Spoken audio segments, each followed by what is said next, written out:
নমস্কার বন্ধুরা, cooking with Arpita চ্যানেলে আপনাদের সবাইকে স্বাগত জানাই। সামনেই জন্মাষ্টমী আসছে, তাই আজকের আমার রেসিপি হলো জন্মাষ্টমী স্পেশাল লাউয়ের মোহনভোগ। এর জন্যে আমি একটা কচি রেখে লাউয়ের কিছু অংশ এই পাতলা পাতলা করে কেটে রেখেছি, একদম পাতলা পাতলা করে। যদি দানা থাকে সেটা বাদ দিয়ে দিতে হবে।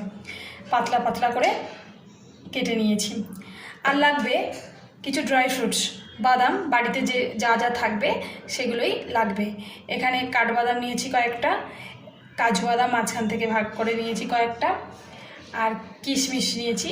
এছাড়া পেস্তা বা অন্যান্য ড্রাই ফ্রুটস আপনারা ব্যবহার করতে পারেন। আমি এই কাঠবাদামগুলোকেও কুচি করে নেব পরে। এখানে নিয়েছি 2 টেবিল স্পুন বাটার। এটা বাটার বা ঘি দুটোতেই বানানো যায়, আপনাদের কাছে যেটা অ্যাভেলেবেল থাকবে সেটা বানিয়ে নেবেন।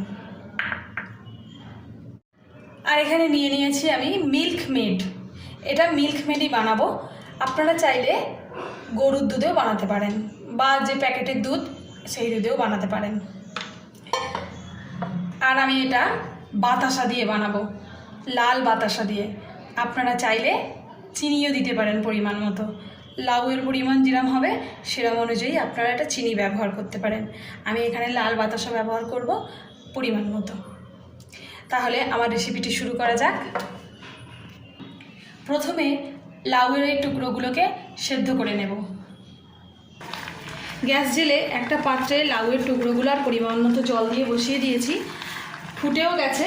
এবারে গ্যাসের ফ্লেমটাকে স্লো করে দিয়ে মিনিট 15 ঢাকা দিয়ে লাউটাকে সেদ্ধ করে নেব। 15 মিনিট পর লাউ একদম সেদ্ধ হয়ে গেছে। এরপর গ্যাসটা নিভিয়ে দিলাম, আর লাউটাকে ভালো করে জলটা ছেঁকে বার করে দিতে হবে। লাউটাকে একদম চেপে জলটা ছেঁকে বার করে দেব। একটা চুবড়িতে ঢেলে আমি লাউ থেকে সমস্ত জলগুলো বার করে দিয়েছি।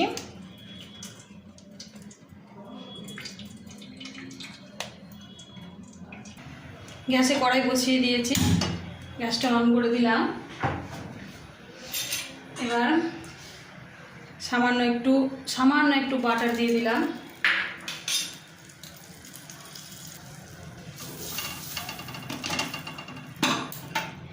কাজু বাদামগুলো হালকা করে ভেজে নেব আমি।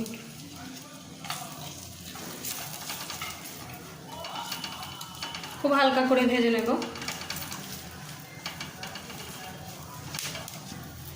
যেন পুড়ে না যায়। সাবধানে ভেজে তুলে নিতে হবে।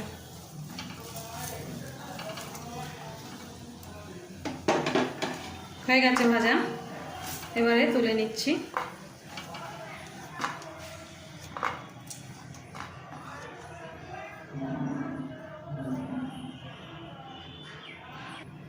এবার বাকি যে বাটারটা কড়াইতে দিয়ে দেব।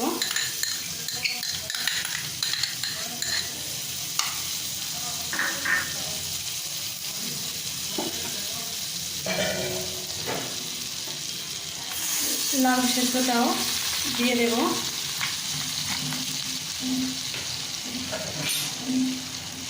দিয়ে একটু নাড়ব।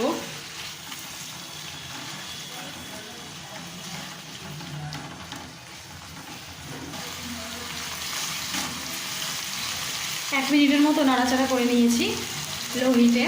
এবার মিল্ক মেডটা আমি 2 গ্লাস জলে গুলে নিয়েছি, এটা দিয়ে দেব।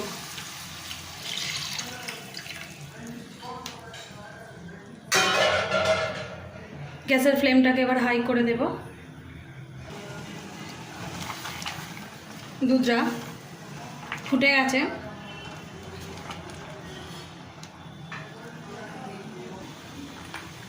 এবার প্রয়োজন মতো বাতাসা আমি দিয়ে দেব। দিয়ে ভালো করে নাড়ব। আপনারা বাতাসার পরিবর্তে চাইলে চিনিও দিতে পারেন। যেরকম লাউয়ের পরিমাণটা হবে সেই বুঝে চিনিটা দিতে হবে। এটা একটা মিষ্টির রেসিপি, তাই চিনিটা বুঝেই দিতে হবে। কে কিরম চিনি পছন্দ করে সেই রকম অনুযায়ী চিনি দেবেন। বাতাসাটাকে আমি ভালো করে নেড়ে একদম মেল্ট করে ফেলব। বাতাসা মেল্ট হয়ে গেছে। এরপর গ্যাসের ফ্লেমটাকে লো করে দেব। লো করে দিয়ে কিছুক্ষণ লো হিটে বসিয়ে রাখবো। 10 মিনিট পর প্রায় রেডি হয়ে গেছে লাউয়ের মোহনভোগ। এরপর গ্যাসের ফ্লেমে 2 মিনিট একটু নাড়াচাড়া করে নামিয়ে ফেলব।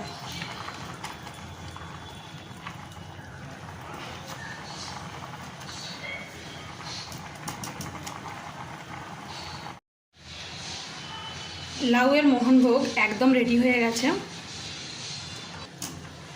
খুব সহজে, খুব তাড়াতাড়ি এক দারুণ স্বাদের মিষ্টি আমি বানিয়ে ফেলেছি। এটা মিষ্টিটি রেসিপি, লাউয়ের মোহনভোগ। এবারে আমি গ্যাস অফ করে দিয়ে এটাকে সার্ভ করব। উপর থেকে একটু ড্রাই ফ্রুটস, বাদাম দিয়ে দেব। অবশ্যই আপনারা বাড়িতে বানাবেন, খুবই ভালো লাগবে আশা করি। আর যদি আমার এই রেসিপিটি আপনাদের ভালো লেগে থাকে তাহলে আমার চ্যানেলটিকে অবশ্যই সাবস্ক্রাইব করে দেবেন, পাশে থাকা বেল আইকনটিকে প্রেস করে দেবেন, যাতে আমার আপলোড করা নতুন রান্নার রেসিপি সবার আগে আপনাদের কাছে চলে যায়।